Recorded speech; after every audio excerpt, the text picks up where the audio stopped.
வணக்கம் ஃப்ரெண்ட்ஸ். சுவையான ரோட்டு கடை தக்காளி சூப் எப்படி செய்யறதுன்னு பார்க்கலாம்.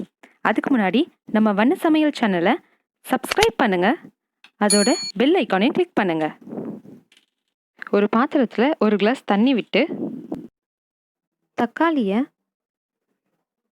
இந்த மாதிரி கட் பண்ணி அந்த தண்ணியில் போட்டுருங்க. தோல் உரிக்க ஈஸியாக இருக்கணுன்றதுக்காக தான் இது கொஞ்சம் கொதிக்கிற அளவுக்கு வெயிட் பண்ணுவோம். கொதிச்ச உடனே தக்காளியை வெளில எடுத்து தோலெல்லாம் உரித்து தனியாக எடுத்து வச்சுக்கலாம். இப்போ சூப் செய்கிறதுக்கு பொடி தயார் பண்ணலாம். ஒரு உரலில் தனியா 1/2 ஸ்பூன் அளவுக்கு சீரகம், 1/2 ஸ்பூன் அளவுக்கு மிளகு, மூணுத்தையும் நல்லா இடித்து கரகரப்பாக இருந்தால் போதும், தனியாக எடுத்து வச்சுக்கலாம். ஒரு பேனில் 1/2 ஸ்பூன் அளவுக்கு நெய் விட்டு அது லைட்டாக காயிற அளவுக்கு விட்டுட்டு அதில் இஞ்சி, ஒரே ஒரு பல்லு பூண்டு, அப்புறம் நம்ம எடுத்து வச்சுருக்க பொடி, அது எல்லாத்தையும் போட்டு கொஞ்சம் வதக்கிக்கலாம்.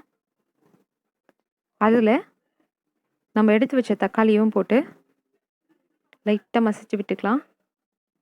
இது எல்லாத்தையும் தனித்தனியாக மசிச்சு விட்ட உடனே அந்த மசாலாவோட அந்த தக்காளி சேரட்டும்.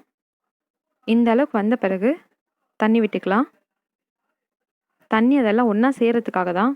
மூடி வச்சிங்கன்னா இந்த மாதிரி ஆகிடும். இது கொஞ்சம் தண்ணி வத்துற அளவுக்கு நம்ம வெயிட் பண்ணணும்.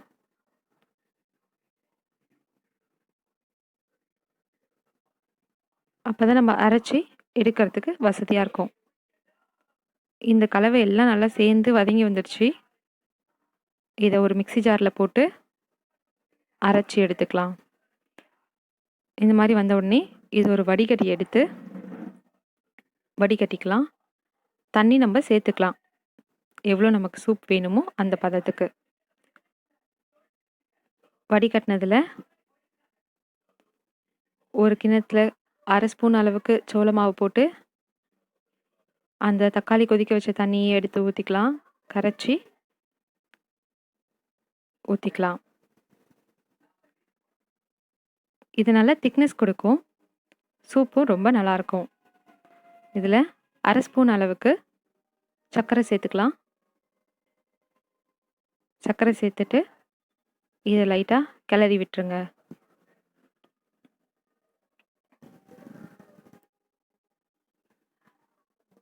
பார்க்கும்போதே தெரியுது இல்லையா சூப் எப்படி வந்திருக்குன்னு. கொஞ்சம் லைட்டாக உப்பு சேர்த்துக்கலாம். எவ்வளோ தேவையோ அவ்வளோ சேர்த்துக்கிட்டா போதும். சோள மாவு போட்டனால அந்த திக்னஸ் பார்க்கவே எவ்வளோ அருமையாக இருக்கு இல்லையா. இந்த அளவுக்கு இந்த அளவுக்கு வந்த உடனே எவ்வளோ தேவையோ அவ்வளோ மிளகு சேர்த்து நம்ம குடிக்கிறதுக்கு ரெடி ஆகிடும். சூப் ரெடி ஆயிடுச்சு. தேங்க்ஸ் ஃபார் வாட்சிங். ப்ளீஸ் லைக் பண்ணுங்கள், ஷேர் பண்ணுங்கள், சப்ஸ்கிரைப் பண்ணுங்கள். வண்ண சமையல்.